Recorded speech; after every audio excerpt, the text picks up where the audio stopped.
నమస్తే welcome to four sides TV. Trump బడాయి మాటల కోరని ఆయన గురించి తెలిసిన వారంతా చెబుతూ ఉంటారు. అదే విషయం మరోసారి నిరూపితమయ్యింది. ఉత్తర కొరియా అధ్యక్షుడు కిమ్ జాంగ్ ఉన్తో తనకు సత్సంబంధాలుండేవన్నారు.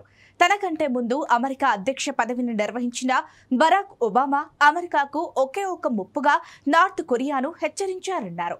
తన పదవీ కాలంలో వ్యక్తిగతంగా ఉన్తో అనుబంధాన్ని పెంచుకున్నానని ట్రంప్ తెలిపారు. దీంతో తమ మధ్య ఉద్రిక్తతలు తగ్గాయని, అందమైన ఫ్రెండ్షిప్ కుదిరిందన్నారు. 2016లో పొరపాటున హిల్లరీ క్లింటన్ విజయం సాధించి ఉంటే ప్రపంచం అణు యుద్ధాన్ని ఎదుర్కొనేదన్నారు. ఈ నేపథ్యంలో ట్రంప్ ఉన్ల మధ్య ప్రేమపై నిజానిజాలు తెలుసుకుందాం.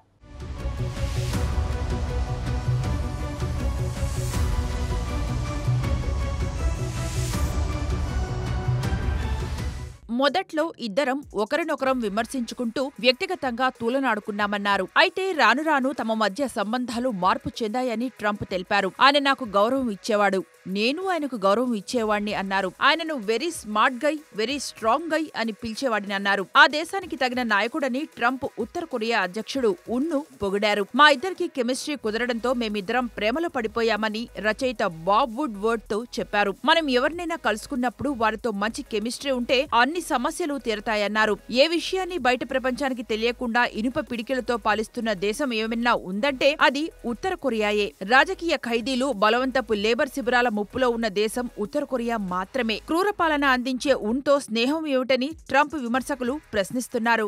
డొనాల్డ్ ట్రంప్ హయాంలో ఉత్తర కొరియా నియంత కిమ్ జోంగ్ ఉన్ల మధ్య జరిగిన మాటల యుద్ధం ఇరు దేశాల మధ్య తీవ్ర ఉద్రిక్తతలకు దారితీసిన విషయం తెలిసిందే. ఉత్తర కొరియాను భూస్థాపితం చేస్తామని ట్రంప్, అమెరికాపై అణుదాడి చేస్తామని కిమ్ పరస్పర హెచ్చరికలు చేసుకున్నారు. ట్రంప్, కిమ్ చర్యలు ఎటుదారి తీస్తాయోనని యావత్ ప్రపంచం ఆందోళన చెందింది. 2 ఏళ్ల పాటు ఉప్పు నిప్పులా ఉన్న నేతలు చివరకు శాంతించడంతో వివాదం సద్దుమణిగింది. ఉత్తర కొరియాను సర్వనాశనం చేస్తామని హెచ్చరించిన ట్రంప్ ఇప్పుడు కిమ్ ను ప్రశంసించడం గమనార్హం. గతంలో కిమ్ ను సిక్ పప్పీ అని తిట్టిన ట్రంప్ ఇప్పుడు అదే పప్పీతో ప్రేమలో పడిపోవడం విశేషం. ఇదిలా ఉండగా అమెరికా విషయంలో తన వైఖరి ఎప్పటికీ మారబోదని, ఎప్పటికీ తమకు శత్రుదేశమేనని కిమ్ చేసిన వ్యాఖ్యలు గుర్తుండే ఉంటాయి.